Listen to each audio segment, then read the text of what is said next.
행복하십시오. 성령 충만하십시오. 하나님 우리 아버지와 우리 구주 예수 그리스도로부터 은혜와 평강이 있기를 주님의 이름으로 축원합니다. 아멘.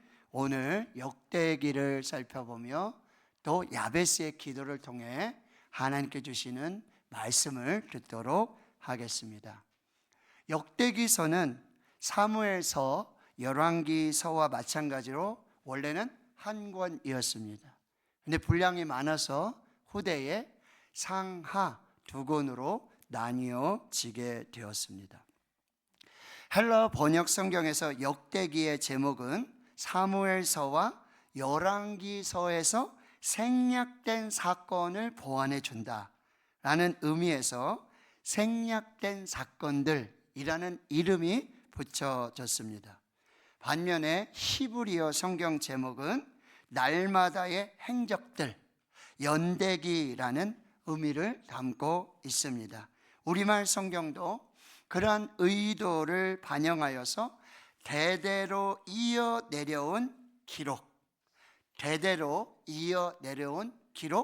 역대기라는 제목이 붙게 되었습니다. 유대 전통에 따르면 역대기의 저자는 학사 에스라로 알려져 있습니다. 역대기서는 제사장적 요소를 중요시하기 때문에 제사장이나 레위인 가운데 한 명이 썼을 것으로 추측하고 역사기를 쓴 이 역사 기록자를 역대기 사가라고 부르게 됩니다. 이 역대기 사가는 기존에 있었던 모세 오경, 사무엘서, 열왕기서 등의 역사서와 예언서, 시편 자료들, 그리고 지금은 존재하지 않는 다양한 자료들을 사용해서 역대기의 독특한 신학과 목적을 가지고 이 역대기를 기록했다고 볼 수 있습니다. 역대기서는 아담의 족보부터 시작해서 파사, 베르시아, 고레스 칙령이 선포되기까지 538년, 그러니까 아담에서 창조, 아담에서부터 기원전 538년까지의 이 성경책 중에 가장 광범위한 역사를 기록하고 있는 책이 역대기입니다. 구약에서 가장 늦게 쓰여졌고요, 히브리 성경의 전체적인 요약이고 결론이라고 볼 수 있어요. 그것이 족보라는 형태로, 여러분 이제 역대기를 딱 열어보시면 아담으로 시작해서 역대기 9장까지는 500명의 사람의 이름이 나와요. 너무 재밌겠죠? 네. 그런데 이제 역대기를 읽는 독자들은 왜 우리가 포로로 잡혀갔지? 왜 유다와 이스라엘이 멸망을 했지? 라는 질문이 아니라 그 시대가 다 지나고요, 포로에서 잡혀갔다가 다시 유다와 이스라엘로 돌아온 사람들이거든요. 근데 돌아와 보니까 하나님의 선택된 백성이라 그러고, 근데 성전은 다 파괴됐고 나라는 사라졌고, 그래서 그들은 궁금합니다. 내가 누구인지, 나는 누구인지, 나의 정체성은 무엇이지? 그리고 이제 앞으로 어떻게 살아야 되지? 무엇을 하며 살아야 되지? 그 정체성을 알려주는 게 역대기상 1장에서부터 9장까지 족보예요. 나는 어디로부터 시작됐나? 나는 어디에서 왔는가? 아담으로부터 아브라함, 유다, 다윗을 거쳐서 지금의 내가 있다라는 정체성을 깨닫게 되고, 그리고 이제 나는 무엇을 하며 살 것인가? 어떻게 살 것인가? 성전을 회복하고 예배를 회복하며 하나님의 나라를 회복하는 사람으로 살아야겠다라는 이 질문의 답을 얻는 책이 바로 역대기라는 사실입니다. 그래서 역대기는 세 가지를 강조해요. 다윗과 다윗 왕조, 제사장, 그리고 성전입니다. 다윗과 다윗 왕조는 이 다윗의 왕조를 영원히 세우시겠다고 이미 사무엘하 7장에서 하나님이 언약을 주셨거든요. 근데 다윗 왕조가 무너졌어요. 성전이 무너졌어요. 포로로 잡혀갔다가 돌아오게 된다라고 하는 거예요. 그러면 그들이 희망을 가지고 있던 다윗 왕이 아니라 이제는 다윗의 후손 중에 다윗보다 더 위대한 왕이 오셔서 영원히 사라지지 않을 하나님의 나라를 세울 것이다라는 기대를 가지게 되는 것이죠. 그럼에도 이 다윗의 왕조인 유다 족보만을 한정하는 것이 아니라 아담에게까지, 그래서 이제 새로이 오실 메시아 그리스도는 다윗의 후손일 뿐만 아니라 이스라엘에게만 국한된 사람이 아니라 모든 인류를 위하는 사람이 될 것임을 역대기를 통해 알려주고 있는 것입니다. 이제 포로 이후에는 하나님과의 관계 회복을 이제 방향으로 삼아가지고 성전 중심의 예배, 영적 공동체를 다시 형성하여야 하기 때문에 레위인들, 제사장들, 그들의 족보, 특별히 아론의 족보들이 나오게 되어지는 것입니다. 또 하나의 중심 주제는 바로 성전입니다. 바로 포로에서 돌아와서 이제 무너진 성전을 다시 세워야 하는 것이죠.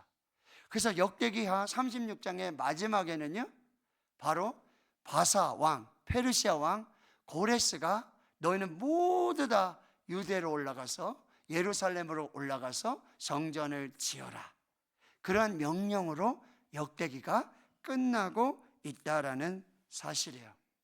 이 성전에 대한 관심은 이 다윗이 성전을 짓지 못하지만 성전에 관련된 여러 자재라든지 도구라든지 돈이라든지, 그리고요 성전의 설계도를 받게 돼요. 이거는 최초로 하나님이 거하실 성막을 짓는데 하나님이 모세를 부르셔가지고 설계도를 주시거든요. 그런 모세에게 주셨던 설계도를 주시듯이 다윗이 이 성전 건축을 준비하게 되고, 그리고 솔로몬이 성전을 건축하는 이야기들이 나타나게 된다라고 하는 거예요. 역대기서에 아주 다양한 말씀들이 있지만 그 중에 핵심 말씀은 역대기상 7장 14절의 말씀이에요. 내 이름으로 일컫는 내 백성이 그들의 악한 길에서 떠나 스스로 낮추고 기도하여 내 얼굴을 찾으면 내가 하늘에서 듣고 그들의 죄를 사하고 그들의 땅을 고칠지라. 자, 이스라엘이 지금 성전이 파괴되고 그리고 이제 포로로 잡혀가게 됐단 말이죠. 그러면 이제 다시 돌아와서 지금 본문의 말씀은 솔로몬이 성전을 짓고 나서 하나님이 솔로몬에게 주신 참으로 귀한 말씀이에요. 내 이름으로 일컫는 내 백성이 그들의 악한 길에서 떠나 스스로 낮추고 기도하여 내 얼굴을 찾으면 내가 하늘에서 듣고 그들의 죄를 사하고 그들의 땅을 고칠지라. 아, 그렇구나. 이제 포로에서 돌아온 우리들도 하나님의 일컫는 그 백성들이 그 악한 길에서 떠나고 스스로 낮추고 기도하여 하나님의 얼굴을 찾을 때 하나님께서 하늘에서 들으시고 모든 죄를 사하시고 이 땅을 고쳐주시겠다라고 하는 위대한 희망과 소망의 메시지를 주고 있다라고 하는 거예요. 이 말씀은요, 코로나 팬데믹 시대를 지나면서 이 전쟁, 기근, 경제 위기, 정치적 위기, 이 상황 속에 어디에 소망이 없고 어디에서 위로받을 수 없는 저와 여러분에게도 내 이름으로 일컫는 내 백성들이 그들의 악한 길에서 떠나서 하나님께 나와서 그들의 죄를 자복하고 하나님의 얼굴을 구하며 기도하고 찾으면 하나님이 들으시고 죄를 사해 주시고 이 땅을 고쳐주시겠다는 위대한 위로와 소망의 메시지가 되고 있다라고 하는 거예요. 역대기, 족보 500명의 사람의 이름을 다 외우라는 얘기가 아니에요. 그 사람의 이름을 읽으시면서 역대기를 읽으면서 여러분의 가정에도, 여러분 자녀들에게도, 여러분의 인생에도, 우리 교회에도, 우리나라에도, 대구 땅에도 회복의 역사가 있기를 주님의 이름으로 축원합니다. 오늘 본문 역대기상에서 긴 족보 사이에서 아담, 셋, 에노스, 게난, 마랄레 이름밖에 안 나오거든요. 500명이요. 근데 4장에 와서 유다 족보에서 이 야베스라는 사람이 있는데 무려 2절을 할애해서 야베스의 이야기를 하고 있다라는 얘기예요. 야베스라는 이름의 뜻은 고통, 수고라는 뜻이에요. 근데 그 이름대로 따라가지 않았어요. 자신의 지경을 넓혀 주십시오. 환난에서 벗어나게 해주십시오. 주님의 손으로 도와주십시오. 이기게 해주십시오. 승리하게 해주십시오 라고 기도를 했는데 하나님이 들어주셨다라고 하는 거예요. 500명의 그 사람 중에 단 한 사람 야베스의 기도가 지금 응답됐다라는 거예요. 이건 개인적인 차원을 넘어서서 여러분, 나라가 멸망했어요. 나라를 잃었어요. 성전이 무너졌어요. 하나님이 떠났어요. 어디에도 소망이 없어요. 절망이 없어요. 돌아와 보니 폐허예요. 그럼 이들이 그 족보를 읽으면서 야베스의 족보를 읽으며 야베스의 기도를 읽으며 이건 개인의 한 사람의 인생 이야기가 아니라 우리나라, 우리 민족, 그리고 나에게도 우리 가정에도 우리 삶에 이렇게 무너지고 폐허가 된 바로 이곳에서도 우리도 하나님 붙들고 기도하면 하나님이 살리시고 회복시켜 주시고 응답하시고 승리를 주시는 역사를 주실 것이다. 이 위대한 소망을 붙들고 야베스의 족보를 읽게 되었다라고 하는 거예요.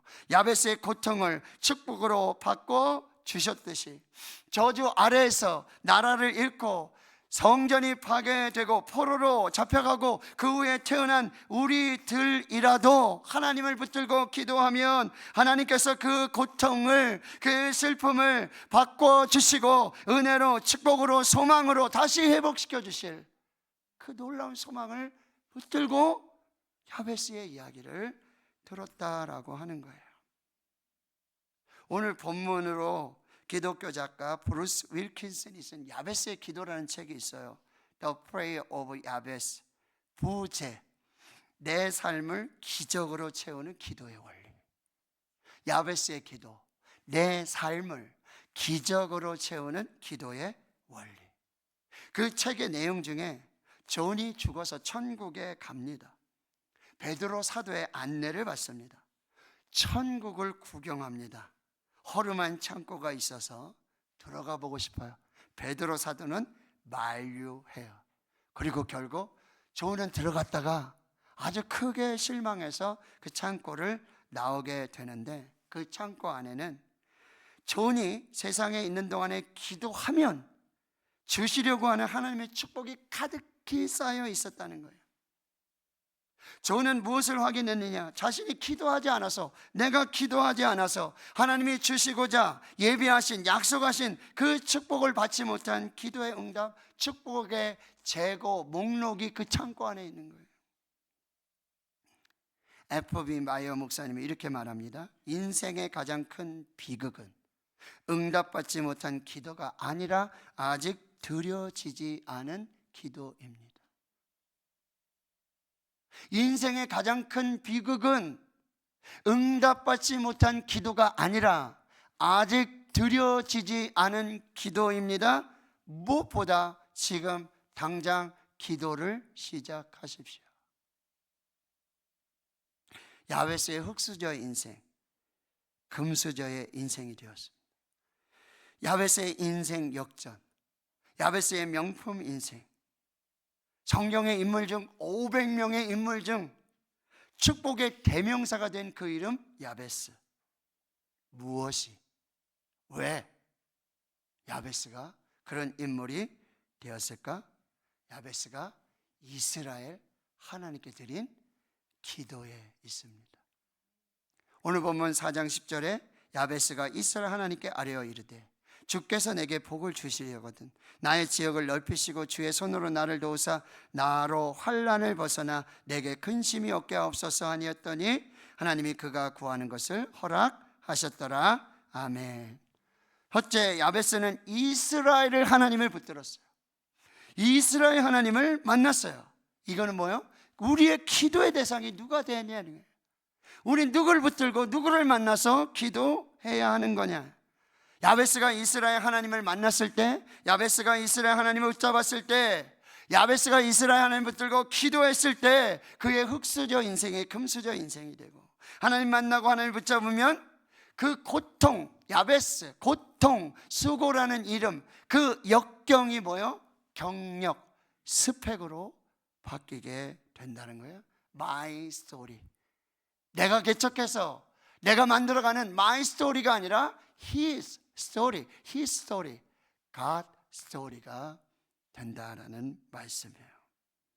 야곱이 야복에서 하나님을 만났습니다. 하나님과 씨름했습니다. 홀로 하나님과 독대했습니다. 당신이 내게 축복하지 아니하시면 가게 하지 아니하겠나이다. 결국 야곱은 하나님과 사람과 겨루어 이긴 이스라엘이라는 축복을 받게 되고요, 하나님의 얼굴을 대면하고도 죽지 않는 브니엘의 축복의 주인공이 되었습니다. 두 번째, 야베스는 이스라엘 하나님께 기도했습니다. 이스라엘 하나님을 만나고 이스라엘 하나님을 붙들고 이스라엘 하나님께 기도했습니다. 그 하나님께 기도했을 때 구하는 것을 허락해 주셨습니다. 우리는 기도합니다. 하나님은 응답하십니다. 우리의 몫은 기도의 몫입니다. 응답은 하나님의 몫이 되는 것입니다. 우리가 기도하지 않으면 아무 일도 일어나지 않습니다. 우리가 기도하지 않으면 응답이 없습니다. 그러나 우리가 기도하면 응답되지 않은 기도는 없습니다. 기도는 만사를 변화시킵니다. 기도는 결코 실패하지 않습니다. 기도는 결코 사라지지도 않습니다. 너는 내게 부르짖으라. 내가 내게 응답하겠고 내가 알지 못하는 그 은밀한 일을 내게 보이리라. 구하라, 그리하면 너에게 주실 것이요, 찾으라, 그리하면 찾아낼 것이요, 문을 두드리라, 그리하면 너희에게 열릴 것이니라. 내가 진실로 진실로 너희에게 이르노니 너희가 무엇이든지 아버지께 구하는 것을 내 이름으로 주시리라. 지금까지는 너희가 내 이름으로 아무것도 구하지 아니하였으나 구하라, 그리하면 받으리니 너희 기쁨이 충만하리라. 지금까지 너희는 내 이름으로 아무것도 구하지 아니하였으나 구하라, 그리하면 받으리니 너희 기쁨이 충만하리라. No prayer, no receive. No prayer, no joy. 응답을 원하십니까? 기도하십시오. 기쁨을 원하십니까? 기도하십시오. 여러분, 인생을 바꾸기를 원하십니까? 지금까지는 다른 인생을 살고 싶으십니까? 하나님을 만나십시오. 하나님을 붙드십시오. 하나님께 기도하십시오. 역대기 야베스의 기도를 통해 우리에게 계속해서 말씀하시는 것은, 하나님은 기도하지 않는 사람은 사람의 수준으로 살고, 하나님께 기도하는 사람은 하나님의 수준으로 사는 것입니다. 하나님은 누구나 쓰실 수 있습니다. 그러나 아무나 쓰시지 않습니다. 하나님은 기도하는 사람을 쓰십니다. 세 번째, 하나님은 이 기도하는 야베스를 존귀한 인생, 귀중한 인생으로 축복하셨어요. 9절 상반절에 야베스는 그의 형제보다 귀중한 자라. 하나님을 만나고 하나님 붙들고 하나님께 기도했던 야베스를 하나님께서 귀중하게 존귀한 인생으로 축복해 주셨어요. 이건 단순히 성공했다, 부자가 됐다, 신분을 높여주셨다는 의미가 아닙니다. 하나님께서 야베스의 인생을 평가해 주신 말씀이에요. 하나님은 하나님을 만나고 하나님 붙들고 하나님께 기도한 야베스에게 하나님이 이런 평가를 주시는 거예요. 사람에게 귀중한 사람, 사람에게 존귀한 사람, 그리고 하나님 앞에서 존귀하고 귀중한 사람이라고 평가해 주시고 인정해 주고 계신다라고 하는 거예요. 그것은 야베스가 하나님을 존귀하게, 귀중하게 하나님을 그렇게 섬겼다는 얘기예요. 사무엘상 2장 30절에 나를 존중히 여기는 자, 존중, 카베드, 무겁게, 진실하게, 존중하게 하나님을 존귀하게 여기면 내가 존중히 여기고, 나를 멸시하는 자 가벼이 여기고 경홀히 여기고 내가 경멸하리라. 그러므로 무엇이든지 남에게 대접을 받고자 하는 대로 너희도 남을 대접하라. 이것이 율법이요 선지자니라. 황금률, 골든 로우라 그랬어요. 여러분, 하나님을 대접하십시오. 하나님을 존귀하게 대접하십시오. 하나님을 존중하십시오. 예배를 존귀하게 드리십시오. 기도를 하나님 앞에 존귀하게 드리십시오. 하나님은 이 세상 누구보다도 존귀하게, 귀하게, 무겁게 하나님을 섬길 때 하나님께서 우리를 그렇게 대해 주시는 거예요. 네 번째, 하나님은 야베스를 고난의 한계를 극복하는 인생으로 축복해 주셨어요. 9절 하반절, 그의 어머니가 이름하여 이르되 야베스라 하였으니 이는 내가 수고로이 낳았다 함이었더라. 아멘. 야베스라는 이름의 뜻이 고통이라는, 수고라는 뜻이 있어요. 이름이 참 중요해요, 이스라엘은요. 그래서 그 이름에 소망을 담고 믿음을 담고 축복을 담아서 그 이름을 지어주고 있지 않습니까? 보통 아버지가 짓습니다. 근데 오늘 보면 어머니가 이름을 지어줬어요. 여러분, 이것은 많은 학자들은 야베스는 유복자일 가능성이 있다라는 표현을 해주고요. 내가 수고로이 낳았다. 이거는 야베스의 출산 과정이 굉장히 힘겨운 난산이 됐을 거고 그 과정에서 장애를 갖지는 않았을까라는 추측도 하게 된다라고 하는 거예요. 그런데 하나님 만나고 하나님 붙들고 하나님께 기도했던 야베스를 이렇게 고난에서 축복으로 바꾸시는 역사를 이루어 주셨다는 거예요. 야베스, 이 고난이에요. 이스라엘 하나님이 자녀를 받으면 어떻게 받아요? 이는 여호와의 기업이고 상급이고 선물이라고 그래요. 하나님께 선물을 받았어요. 자녀를 받았어요. 상급으로 받았어요. 기업으로 받았는데 이 아이가 장애가 있어요. 이 아이가 참으로 어려운 아이예요. 하나님이 기업으로 주셨는데, 선물로 주셨는데, 축복으로 주셨는데 이 아이가, 이 선물이 뭐예요? 고난이라는 포장지에 쌓여서 선물로 오게 된 거예요. 선물을 받았는데 이 선물이 고난이라는 포장지에 쌓여서 온 거예요. 아니, 뭐 선물이 왜 이래? 고난이네. 선물인 줄 모르고 버렸어요. 근데 야베스는요, 이 고난이라는 선물을 받고 하나님 앞에 나아가서 하나님께 기도합니다. 이 고난이라는 선물의 포장지를 기도로 풀어냅니다.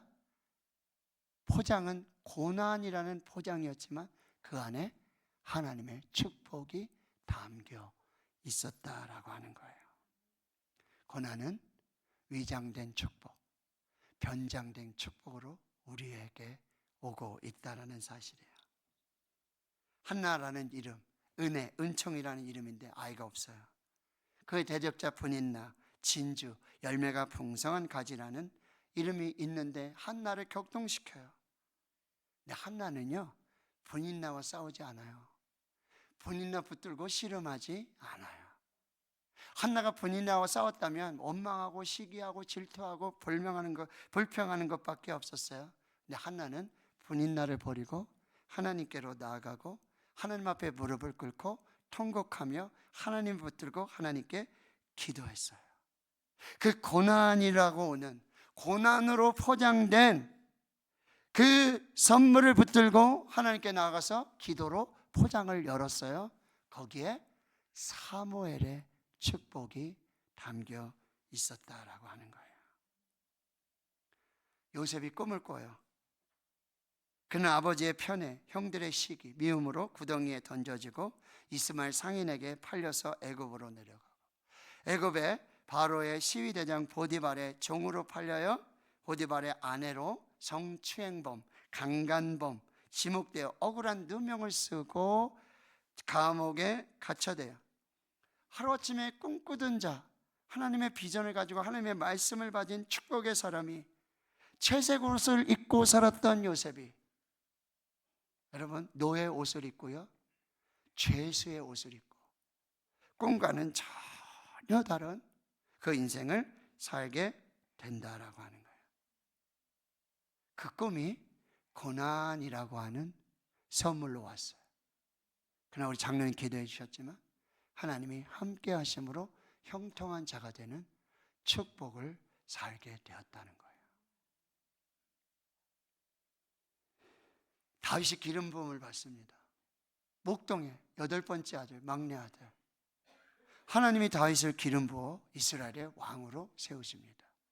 다윗은요, 기름 부음 받고 그날 이후로 바로 왕궁에 가지 않았어요. 왕궁에 가서 왕이 되지 않았어요. 하나님 그 기름 부음의 축복을 저 광야로, 고난으로 내몰아 주셨다는 거예요. 거기서 하나님 앞에 기도하고 예배하고 새벽을 깨우고 주의 말씀 앞에 그 고난을, 그 변장된 축복을 기도로 예배로 하나님 앞에 풀어나갈 때에 그의 인생에 형통한 은혜와 축복이 있었다라고 하는 것입니다. 사랑하는 성도 여러분, 하나님은 왜 이 축복을 고난 속에 감추어서 우리에게 선물로 주실까요? 고난을 통해서 하나님의 은혜와 축복을 받을 그릇을 준비하라는 것입니다. 고난을 통해 하나님은 우리의 인격과 영혼을 빚어 가시는 거예요. 혹 남다른 고난이 있으신가요? 하나님 주신 선물인 줄 알았는데 그게 고난이라는 포장으로 여러분 앞에 있나요? 그 고난을 기도로 풀어보십시오. 그 고난을 기도로 씨름해 보십시오. 그 고난의 포장지가 풀리고 진정으로 여러분에게 주시는 축복의 선물을 받게 될 줄로 믿습니다. 그럼 이 고난으로 배달된 이 축복의 선물을 바꿀 수 있는 것, 그건 오늘 야베스의 기도라고 하는 거예요. 기도란 고난 속에 숨어있고 고난 속에 감추어져 있는 이 축복을 풀어내는 방법이고 열쇠가 되는 것입니다. 하나님이 주시는 축복의 선물 상자는 때로는 고난의 포장으로 우리에게 배달이 돼요. 선물을 받았는데 그 포장이 고난이에요, 환난이에요, 실패예요. 그러나 그 고난으로 환난으로 실패로 포장된 선물 상자를 붙들고 기도로 씨름하고 하나님께 나아가서 그 기도의 열쇠를 가지고 그 상자를 열었을 때 하나님이 진정으로 주시고자 하는 그 축복의 선물을 받을 수 있다라고 하는 거예요. 남다른 고난, 남다른 축복의 시작이 되는 줄로 믿습니다. 끝이 보이지 않고 어둡고 캄캄하고 더 깊어지고 더 늪과 같이 헤어놓을 수 없는 환난과 실패 중에 절망하지 마십시오. 하나님의 교회는, 하나님의 사람은 절대로 망하지 않습니다. 우리는 죽어도 천국입니다. 우리는 죽어도 영생입니다. 절대로 포기하지 마십시오. 포기를 포기하면 승리가 보이기 시작합니다. 끝날 때까지 끝난 것이 아닙니다. 기도를 멈추지 마십시오. 역전의 하나님, 반전의 하나님, 반드시 합력하여 선을 이루시는 그 하나님을 만나게 될 것입니다. 악을 선으로 바꾸셔서 구원과 생명의 역사를 이루어 주실 줄을 믿습니다. 하나님은 야베스를 승리의 인생으로 축복해 주십니다. 하나님께서 복을 주셨고요, 그 지역을 넓혀주셨고 주님의 손으로 도와주셨고 환난을 번었으나 근심이 없는 완전한 평안의 축복을 더해 주셨습니다. 그러나 한 가지 여러분 오해하지 마십시오. 이 야베스의 기도는 요술 램프, 알라딘의 요술 램프와 같이 진이가 나타나서 모든 것을 도와주는 그런 알라딘의 요술 램프가 아니라고 한다는 거예요. 야베스의 기도는 기도의 대상이 누구인가? 하나님을 붙들고 그리고 하나님 앞에서 바르고 정직한 기도를 드릴 때 응답하시는 하나님의 역사를 보게 된다는 거예요. 주께서 내게 복을 주시옵소서. 하나님만이 나의 복의 근원이십니다. 그러니 그것이 감사고 고백이고 선포의 기도가 되는 거예요. 복의 근원 강림하사 찬송하게 하소서. 주님만이 나의 복의 근원이십니다. 나는 하나님을 붙잡습니다. 하나님께 기도합니다. 하나님이 응답해 주실 줄을 믿습니다. 나의 지역을 넓혀 주십시오. 부동산 투기하라는 얘기가 아니에요. 물질적인 축복만을 구하라는 얘기가 아니에요. 하나님, 이 선한 영향력으로 하나님의 나라, 하나님의 지경이 넓어지게 해 주시옵소서. 하나님의 나라가 임하게 하여 주시옵소서. 하나님의 뜻이 이루어지게 해 주시옵소서. 그 하나님의 뜻이 이루어지게 해 주시옵소서. 하나님, 예배의 지경도 넓어지게 하시고, 기도의 지경도 넓어지게 하시고, 선교의 지경도 넓어지게 하시고, 봉사의 지경도 넓어지게 하시고, 은혜의 지경도 넓어지게 하시고, 하나님 약속하신 모든 지경의 복을 넓혀 주시옵소서. 선한 영향력을 살게 해 주시옵소서. 주님 손으로 나를 도와 주시옵소서. 주님은요, 하나님은 그 손으로 천지를 창조하셨습니다. 주님, 그 천지를 창조하신 그 손으로 내 인생을 새롭게 창조하여 주시옵소서. 주님, 그 십자가에 달린 그 손으로 우리에게 구원을 주시고 생명을 주시고 영생을 주셨던 것처럼, 그 십자가의 손으로 내 인생을 만져주셔서 구원을 주시고 영생을 주시고 생명을 주시는 은혜로 주님 함께해 주시옵소서. 주님의 손으로 나를 치료해 주시옵소서. 주님의 손으로 나를 안수해 주시옵소서. 주님의 손으로 붙들어 주시옵소서. 주님의 손으로 살게 하여 주시옵소서. 주님의 손으로 모든 대적을 이기고 승리케 하여 주시옵소서. 세상의 것으로 평안받지 말고 위로받지 말고 오직 주님 주신 평안으로 살게 해 주옵소서. 그 샬롬의 은혜를 누리게 하옵소서. 이것이 야베스의 기도입니다. 오늘 다시 야베스의 기도, 하나님 앞에서 붙들고, 사랑하는 성도 여러분, 간절한 믿음과 간절한 소망으로 한 개인의 인생을 그렇게 바꾸셨던 하나님은 우리 교회를 바꾸실 줄 믿습니다. 우리 교회를 축복하실 줄 믿습니다. 우리 가정을 축복하실 줄 믿습니다. 자녀들을 축복하실 줄 믿습니다. 대구 땅을 축복하실 줄 믿습니다. 대한민국을 다시 살리시고 회복하실 줄 믿습니다. 기도가 인생을 바꿉니다. 기도 후 진인사 대천명. 기도하였다면, 맡겼다면, 그리고 하나님이 이루시는 일에 그 복을 누리시기를 축원합니다. 기도가 답입니다. 여러분의 인생이 기도로 열리고, 여러분의 삶이 기도가 축복이 되고, 기도의 역사의 주인공 되는 그 은혜가 있기를 주님의 이름으로 축원합니다. 아멘. 하나님,